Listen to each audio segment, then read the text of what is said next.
I'm what you would call an airport bum. Every airport has at least a few of us, people who like to stop by whenever they can to shoot the breeze about flying, politics, whatever. I've been coming to this particular airport for one reason or another for years. Don't fly as much as I used to. When I learned to fly, airplanes had tail wheels. They still fly pretty much the same though. Backward pressure on the yoke still raises the nose, forward pressure lowers it. I guess because I've been such a familiar face around here for so long, people ask me all sorts of questions about flying. Student pilots ask me about an airport they're going to on a solo cross country. Want to know how hard it is to find. What do I think the weather's going to do? But a lot of folks who come to me have never been in a training airplane before. They're just thinking about learning to fly. They want to know how hard it is, how much studying they have to do, what their first solo's like. Just all sorts of questions. Shoot, I don't mind helping them a bit.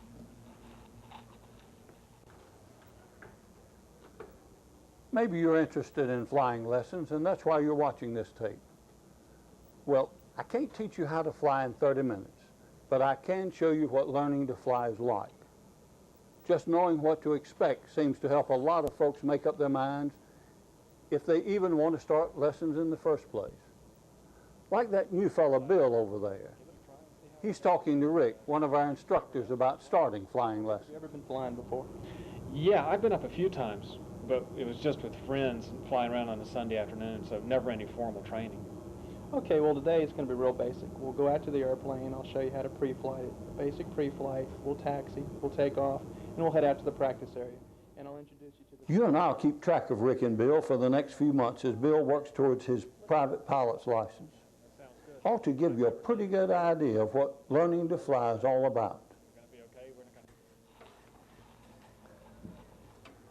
You don't need any prior aviation experience or knowledge to get your license. Both men and women learn. Nobody can decide which one makes the better pilot. The minimum age to get your license is 17, 16 to solo. There's no maximum age limit.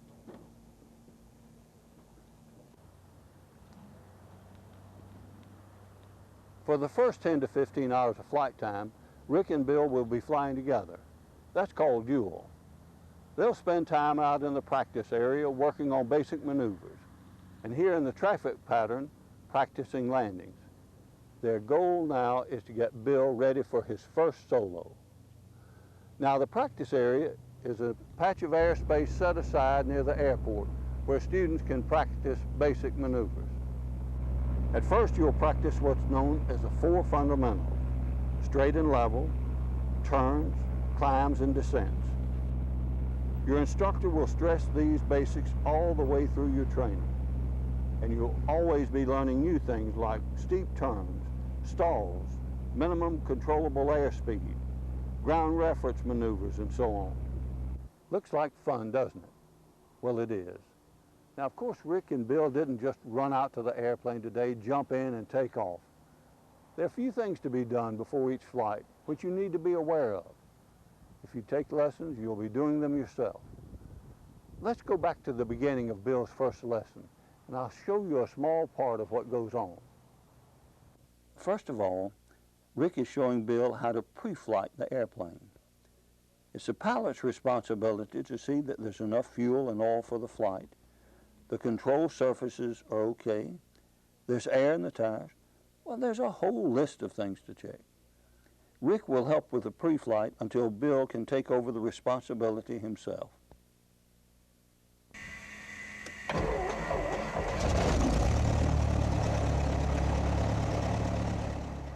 Now, once she's pre-flighted, you can crank up the engine and use the radio to call Unicom or ground control to find out the active runway. Greenville Unicom, this is Cessna 64966, airport advisory, please. Greenville is using runway 1, winds are calm, and no reported traffic. Acknowledge that. Roger. Okay, we're supposed to taxi. Students often have trouble at first understanding the radio, but that gets easier with experience. Taxiing the airplane is awkward at first too. I doubt Bill's ever steered anything with his feet before. It's a little tricky, but after a few lessons, he'll catch on. Rick and Bill still aren't ready to take off. They need to do a few more things, like the engine run-up. Bill speeds the engine up to the RPM recommended on the checklist, and Rick shows him how to check the magnetos, the carburetor heat, and the rest of the items on the checklist.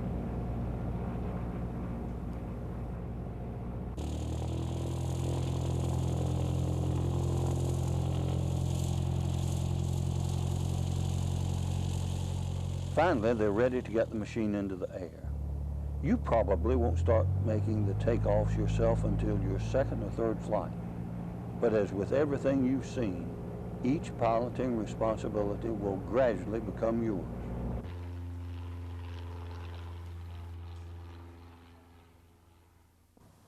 Don't worry if you don't understand all this. I just wanted to give you an idea of what to expect on your first instructional flight. Fact is, most people are a little overwhelmed at first. They just don't realize how much there is to learn. Well, that's normal. My advice is to relax and enjoy it. Learning to fly is fun and exciting, but you got to work. For example, student pilots are expected to study. Time spent with the flight manual learning about the magnetic compass and cold fronts and how wings develop lift means that your flight lessons will go smoother. How much time? Well, whatever it takes to learn the material. But a rule of thumb is to spend at least 3 hours with the flight manual for every hour spent in the air. Bill's on his 5th lesson now. Okay, Bill, let's review some things before we head back in. Give me a left 30-degree bank turn to the south. Okay, 30 degrees of bank, good. Watch your instruments and then look outside as a reference point. Don't stare at your instruments. I'm starting to lose some altitude. Get your nose back on the horizon. Nose up. Good. Okay, Bill, that was much better, but remember to use your rudder during rollout. That wasn't too bad, but when you roll out of the airplane... Folks who teach flying are called certificated flight instructors, or just CFIs. He or she might seem demanding at times, but you got to remember it's your instructor's responsibility to make sure you acquire the knowledge, skill, and judgment necessary to act as pilot in command of an aircraft. Your CFI won't always be sitting in the right seat to help you out.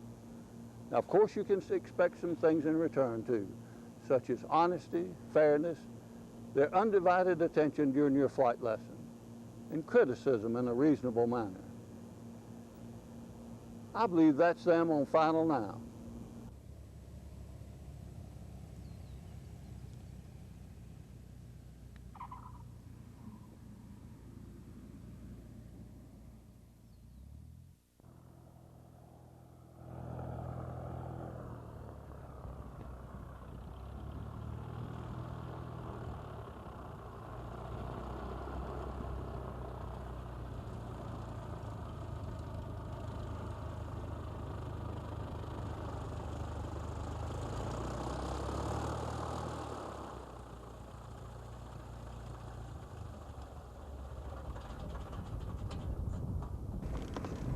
Go ahead and tie it down and get to Hobbs, and I'll meet you upstairs. Okay.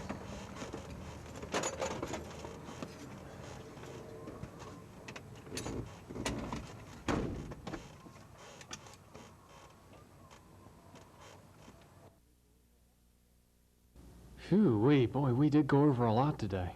Let's see. You can use the directional gyroscope to tell which runway is which when you're coming into an airport.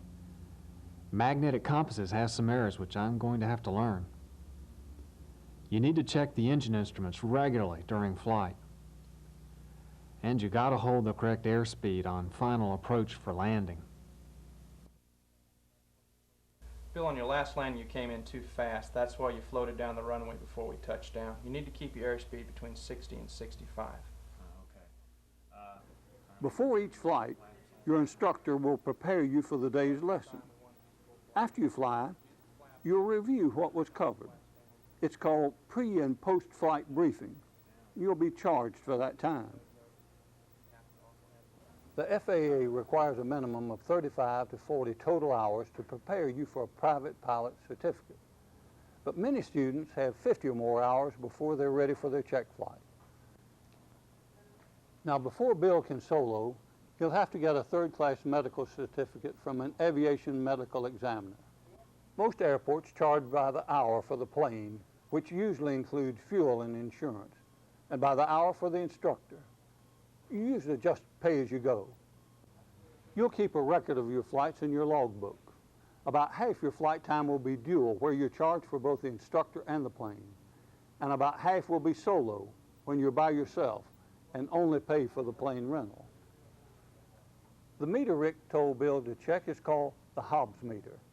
It keeps track of how long the engine's been running, so the airport will know how much to charge you.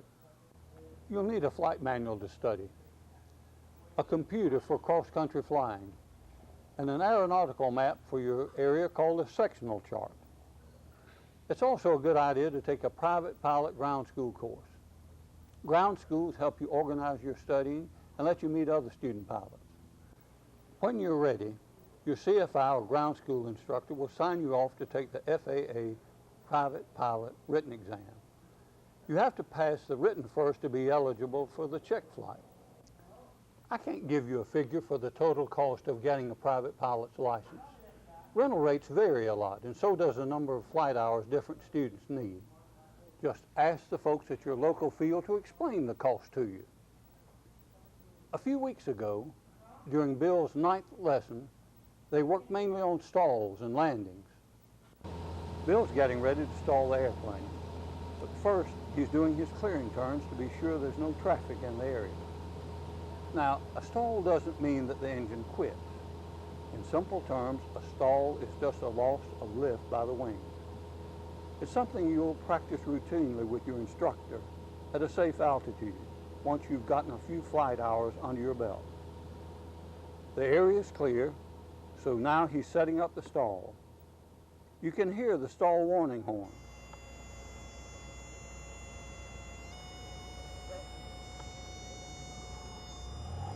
There's the stall, forward elevator and full power for the recovery.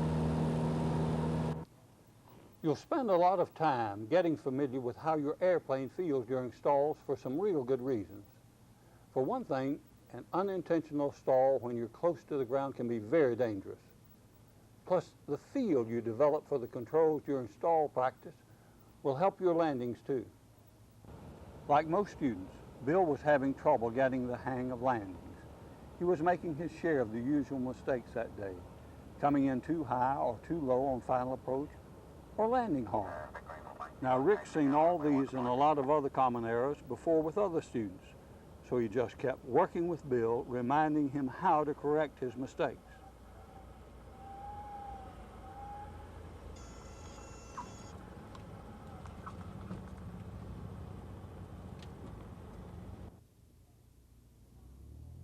When you're practicing landings, it's common to land and take off again without stopping the airplane. It's called a touch and go, and just saves a little time.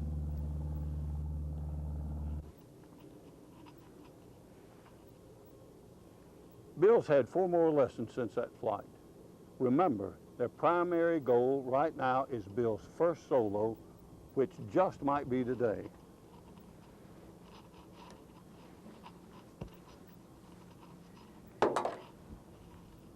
People ask me how many hours they'll have before they solo.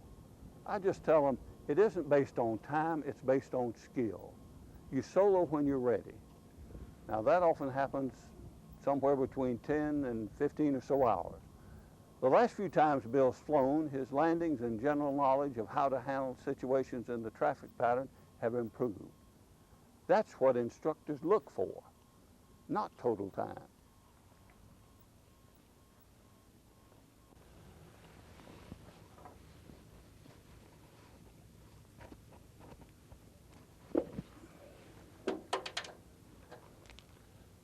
For example, one time Bill was on short final, and Rick announced out of the blue that an airplane had just pulled out onto the runway they were approaching to land.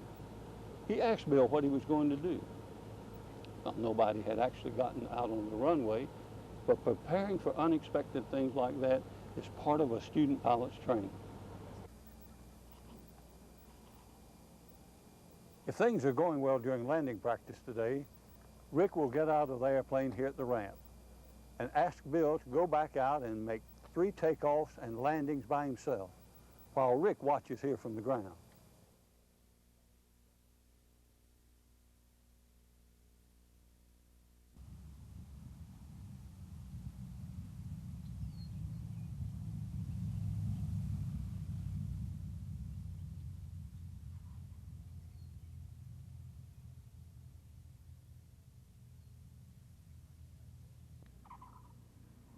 Not bad, Bill.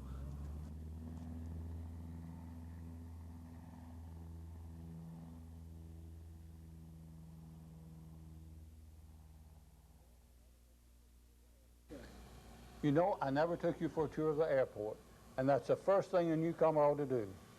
Well, grab yourself a cup of coffee, and let's go.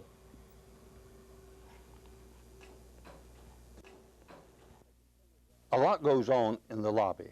At the center of the activity is a dispatcher who keeps track of the flight schedule, rental agreement, money matters, and a million other things. This lady's flying out of state this afternoon on business, so she's calling the flight service station to check the weather along her route of flight. There's usually a phone in the lobby just for this purpose. Scattered. Visibility 15. Winds 300 at 10. Temperature 55. Dew point 45. Altimeter 3002. Their forecast after 1200 Zulu is clear. Hickory is reporting clear. Visibility 15. This is the shop where A&Ps perform aircraft repairs and inspections. A&P stands for Airframe and Power Plant Mechanic. You won't be responsible for arranging mechanical work for the aircraft you fly. But if you've got a question about your airplane, just ask. These folks can help.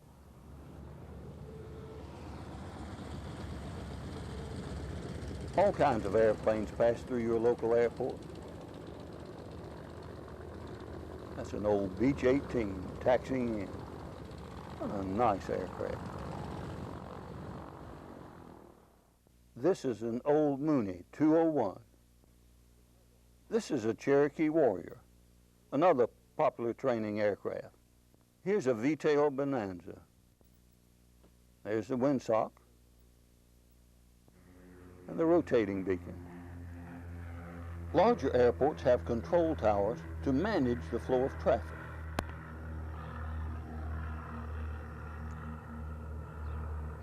Linemen have some important responsibilities, such as fueling and towing the aircraft, and parking and greeting new arrivals. You'll probably see some of these at your airport too.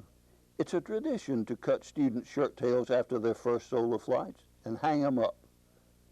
That first solo is really a proud moment pilots never forget.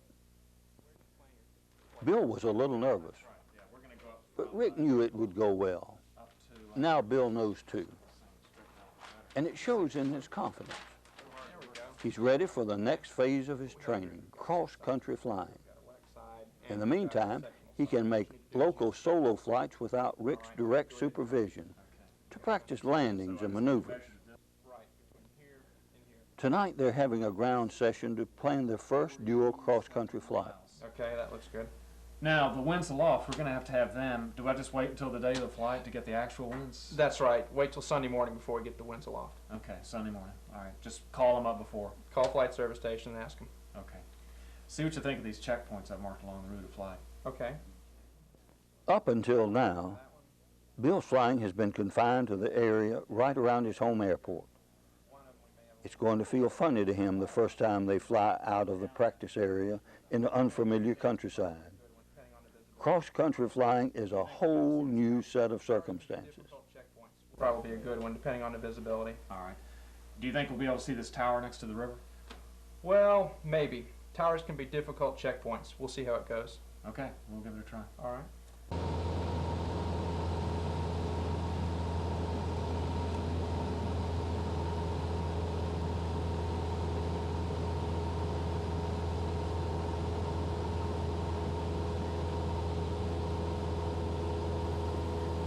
That tower's supposed to be here. What happened to it? Sometimes they're hard to find. That factory over there would have been a lot better checkpoint. You see the way it's located by the road? It makes it a lot easier to see when you're in flight. Finding checkpoints, calculating ground speeds, remembering to close the flight plan. You're really busy on those first cross-country flights. Right now, Bill's trying to figure out which airport this is. Rick knows. After all, he's been there a dozen times before. But he also knows there are times when it's best to let students figure things out for themselves, to make some mistakes. The ability to recognize and correct their mistakes is a big step forward for student pilots. Most people take anywhere from 2 to 6 months to get their licenses. You can go at your own rate, but it's best to fly at least once a week. Instructors are pretty flexible and can fly when it's convenient for you. Bill's been in training now for over 4 months. He's taken 3 cross-country flights by himself, so now he's in the last stage of his training, preparing for his private pilot's flight check. They're out in the practice area today. Let's look in on them. This might look a little strange to you. Actually, Bill is practicing flying by reference to the instruments only. The hood keeps him from seeing outside the airplane. Kind of simulates what it's like flying inside a cloud. It's called IFR, or Instrument Flight Rules. When Bill gets his private pilot's license, the only legal flying he'll be able to do will be in VFR, or Visual Flight Rules weather. Now that means he's got to be able to see the horizon at all times. Stay out of clouds, in other words. If Bill should happen to wander into clouds or low visibility, which would be pretty doggone dumb, he'd have a heck of a time controlling the airplane because he's not trained to read the instrument. That's a whole nother rating in itself.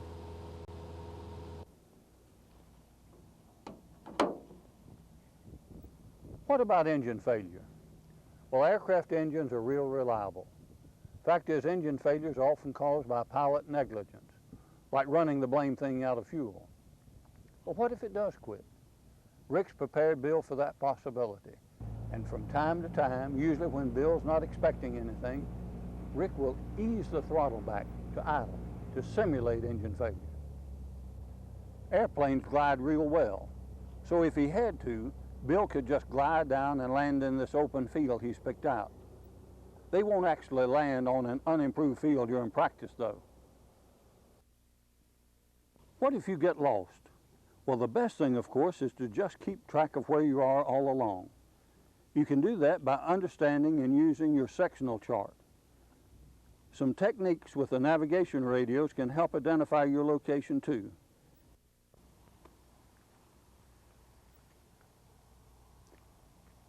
Just about everything you learn during flight training is somehow related to safety. Now, flying isn't risk-free, but thousands of people like Bill put in countless hours over the years without any kind of an incident. Developing an attitude of safety right from the start is what counts. Cessna 172. All right. You have two fuel tanks in it. Well, today is a big day, his private pilot flight check. The last step before Bill is officially a private pilot. Bill, how do the wings of an aircraft develop lift? Okay. You know how the wing is shaped with a curve on the top and it's flat on the bottom. As the airplane goes through the air is forced over. The first part of the flight check is the oral exam. Just like the written exam, the examiner isn't trying to trick you. Only determine if you've acquired the knowledge necessary to act safely as pilot in command. In the flight portion, the examiner will ask you to perform most of the maneuvers you've been practicing all through your training. The examiner won't expect perfection, but he will be looking for some specific things, such as a thorough pre-flight, watching out for other airplanes, and good altitude control. Bill and about 40,000 other people will earn their private pilot's licenses this year, making them proud members of the aviation community. The license allows them to carry passengers in VFR, or Visual Flight Rules weather. They can't be paid as pilots for hire, but they can share the flight expenses with their passengers. Private pilots are able to fly as part of their business. That's just what Bill and a lot of others do. They've learned to use airplanes as a solid business tool.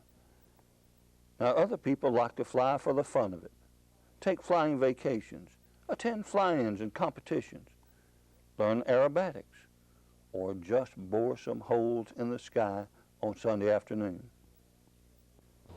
Some folks go on and get more training for their instrument rating so they can fly legally and safely in clouds and low visibility.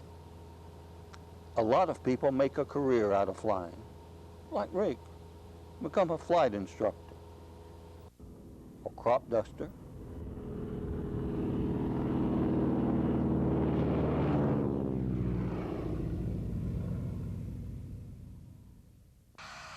or even fly for the airline.